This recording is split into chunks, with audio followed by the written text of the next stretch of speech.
it was a great show. It was a nice short card. I think it was 6 or 7 fights, and we got to see a lot of Irish fighters making their kind of homecomings. We saw Thomas Carty fought. Spike O'Sullivan unfortunately didn't get the result, and then the hometown hero Ray Moylette in the co-main event that was supposed to be the main event until Dillian Whyte was cleared and decided to come back in his final fight. So it was a great show. Unfortunately, and it was a great show even down as far as Dylan doing the ring walk, and it's such an amazing ring walk. Whether it's in this little theater in Castlebar or whether it's at Wembley Stadium, that back in black is something special from Dillian Whyte. Unfortunately, what happened in the ring, not so special. Christian Hamer just appeared to really, really be about it for 2 rounds. Like, he went in there thinking, I'm going to knock Dillian Whyte out.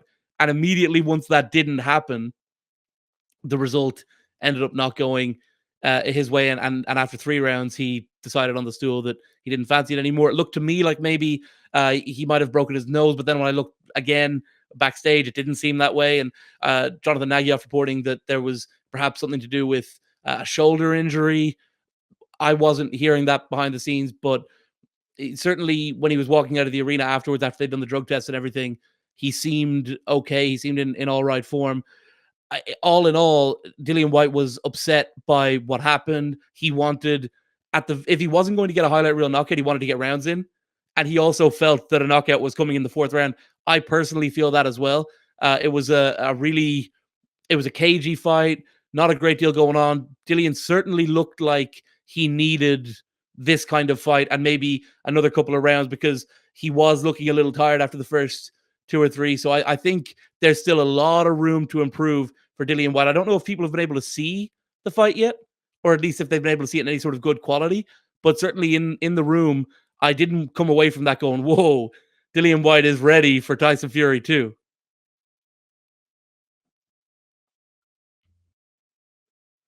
To his thoughts of the fight, it seemed like, look, if you're looking for Dillian Whyte to come back, and look, we'll leave the discussion surrounding his comeback to the side for the moment for a later date. You want something more from Christian Hammer, who, hasn't obviously had a full camp, isn't in contention, is there really to lose. You want something a bit more emphatic for that. But let's hear what Dillian Whyte had to say, Vinny. He's a coward. Christian Hammer is a coward, No one should ever pay him to step in the ring again. He's a coward, He came out swinging, balls to the wall, and then he just melted, Like that's Bruce, he's a sausage. Would that have annoyed you as much if it wasn't after all this time out and like having to come back? Like if that was like a routine fight and you'd had 3. I don't know, man. I just wanted to fight. I wanted to beat someone up. I've been going through a lot of things, a lot of tough time, and it's been hard, man. I almost lost my family and everything in this time. I almost lost myself as well in this time. It's like it's tough. Thank God that I'm physically and mentally tough. Thank God.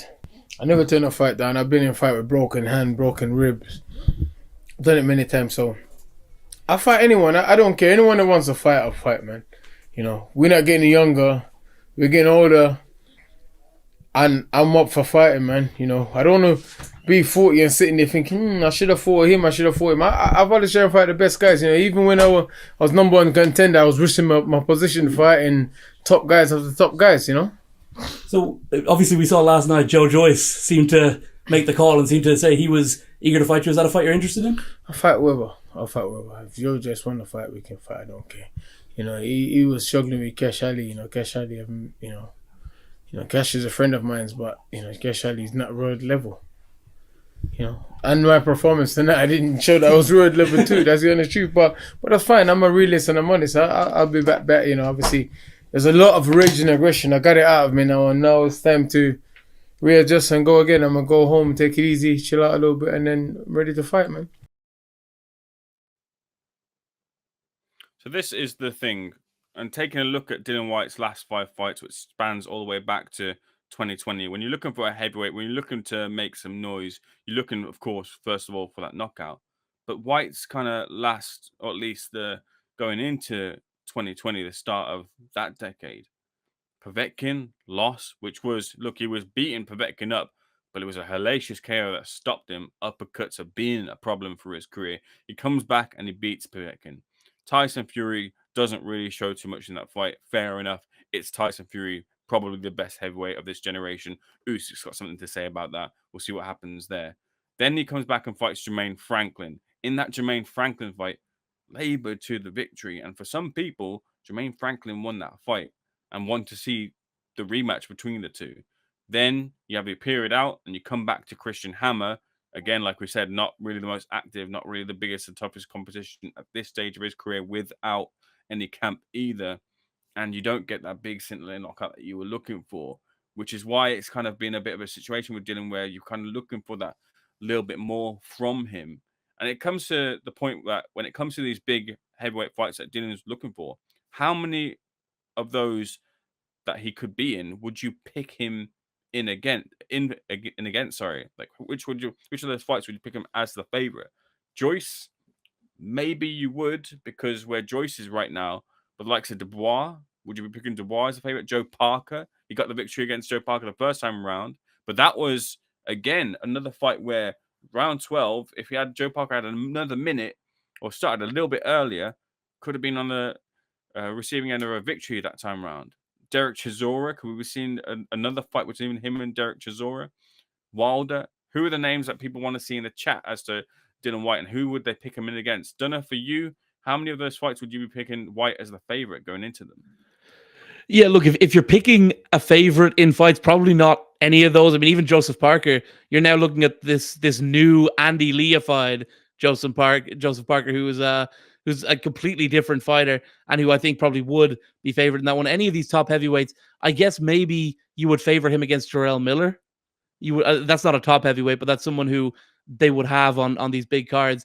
You would maybe favor him against Francis Ngannou because you would just favor any boxer against Francis. You would favor him, Jarrell Miller, Francis Ngannou, and maybe at a push Joe Joyce. But even Joe Joyce has been quite a bit more active in the post-COVID time frame than Dillian has been. Like, even, he's had his issues with obviously testing and these results, these adverse findings and whatever else. But he's been fighting this stuff since like middle of 2019, the second issue he'd had. So he's been out for a while. He hasn't been able to get that consistency going.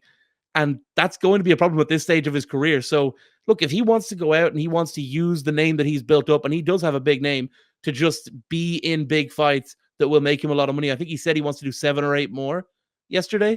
That seems like a lot. But if he wants to do it and wants to build up some big wealth and be on these big cards while money is floating about, then I wouldn't begrudge him that. And I think, yeah, those 3, I guess, that I mentioned, Jarrell Miller, Francis Ngannou, and maybe at a push Joe Joyce, are ones that you would maybe make him favored in. Well, he wants to get to Saudi, Riyadh, or Jeddah, but Sirha Liakovic is asking, did Dillian Whyte fight in a bowling alley yesterday? Did he? He actually fought at the famous TF Royal Hotel and Theatre in Castlebar, which is, we went for lunch in there, and they had a big thing up on the wall of all the acts that have played there. It's unbelievable. Glenn Campbell, Beach Boys, Johnny Cash, all of these A-list stars have performed. Hosier at this theater. So yeah, not quite a bowling alley, but it certainly was. It was an interesting comparison being there backstage as he walks out to this crowd. Couldn't have been more than 400 or 500 people maybe, and does the whole Back in Black thing. After, I think I actually was traveling when the Jermaine Franklin fight was on, so I didn't see the ring walk. So the last time I saw him do a ring walk was Wembley Stadium, Tyson Fury. And it's quite a bit different. We were walking through the curtain almost with him, filming the whole thing, and it was pretty jarring to see the difference. But yeah, it was not a bowling alley. And I also saw someone else asking in the chat, I think it was DB Cooper there, was asking about why it wasn't broadcast. They were trying to get a major broadcast deal, and that didn't come through in time. And then there was another TV station in Ireland, but St. Patrick's Day obviously had a lot of the television coverage in Ireland. So I think they were looking at maybe TG Cahir. I had heard that maybe they were talking about possibly trying to get it on a major broadcaster in the UK, but didn't end up happening. And I think that venue, from what I could see last night, and the various issues we had with connecting there and broadcasting there and everything. I think that it was not an appropriate venue to do a live television event. So they said they would just do it. If you wanted to watch it, you could have gone on Thomas Carty's Instagram Live, and I think he had it on there. Yeah, I think it's now been posted onto Sky Sports Boxing's YouTube channel, so it can be watched Right. there. So there must have been some form of broadcast crew, just not in a live sense. But yeah, media weren't banned. We had Donagh there Nope. for us at Seconds Out, and as far as I'm aware, there were other outlets as well too. All the media that wanted to be there were there. Fight Connect TV, Boxing Social, Seconds Out, other outlets, Pro Boxing Fans, everyone who wanted to be there. I think there was someone from IFL was going, but wasn't able to make it over or something. So obviously St. Patrick's Day, tough day to get to Ireland on.